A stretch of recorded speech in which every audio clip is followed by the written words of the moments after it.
I will be sharing a bit about myself and also my motivation for joining Toastmasters. I was born and raised in the Philippines, but my ancestors were originally from China, except for one. My paternal grandmother was Spanish, so I'm actually a quarter Spanish. And when I was young, my parents had just started the family business, so I was mainly raised by my grandfather.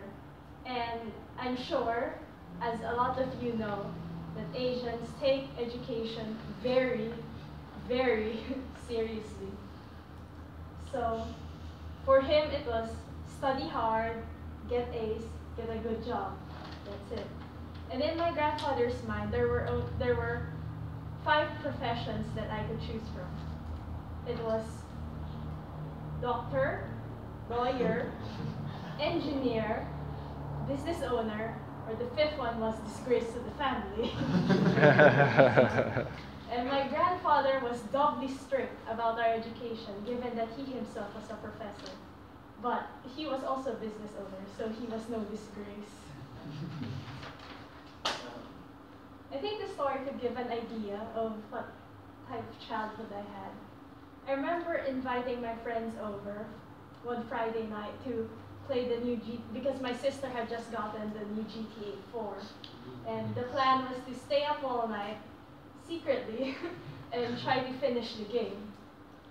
But when we got to my house, my grandfather was just preparing the snacks, and he casually asked, "So how was school today? Have they returned your marks for geography?" And immediately, I thought, oh no, I forgot to mention to my friends that they should not talk about school. They should not talk about the test or anything. And one of my friends said, "Oh yeah, they just returned it today. I actually did better than expected." My grandfather was like, "Oh really? May I see all of your papers?" And I knew that that night we were not going to be playing GTA. And I was right. So he had all of us sit around the dinner table, and he went over each of our mistakes in the test, and to prepare us for the exam, which was still months later, he made us memorize, he highlighted portions of the textbook and made us memorize all of the highlighted parts. So, quite understandably, none of my friends wanted to visit anymore. So such was the standard. Good was never good enough. Only perfect was good enough. And you don't deserve a break until you achieve perfect. And I was never the brightest student, so this only encouraged him to push me even harder. I sometimes ask whether I regret not having had more fun or freedom during my childhood. The answer is always no, because without him, I would never have developed a work ethic or discipline to do anything. However, the constant demand for perfection did have its downsides. In particular, I became easily intimidated by others. I couldn't talk to anyone I didn't know because I was afraid of how they were judging me. I mean, were they judging me as hard as I was judging myself? And I would always think, I'm not the most interesting person, so why would people bother getting to know me?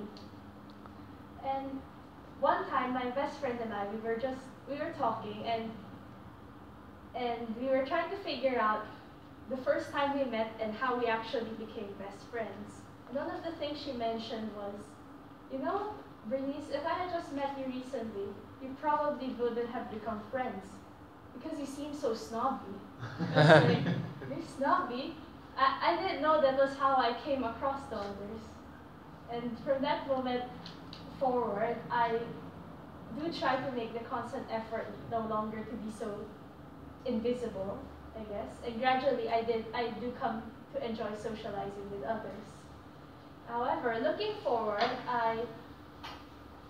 I see the need to extend my people skills because one of my goals is to become an educator, to follow in my grandfather's footsteps.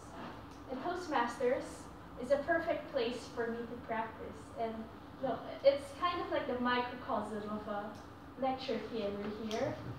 And yeah, it's a really rare opportunity to have a group of people forced to listen to you and critique your speech. And listening to other members has given me an ideal to strive for. For instance, I could only wish to write a speech as insightful as Matthew's from earlier. And I wish I had his composure and, his, how eloquently he delivered his speech. So each member has a particular speaking trait that I wish to, I won't say mimic, but maybe to learn. And I hope that everyone here is willing to guide me in my speaking journey. Thank you for listening.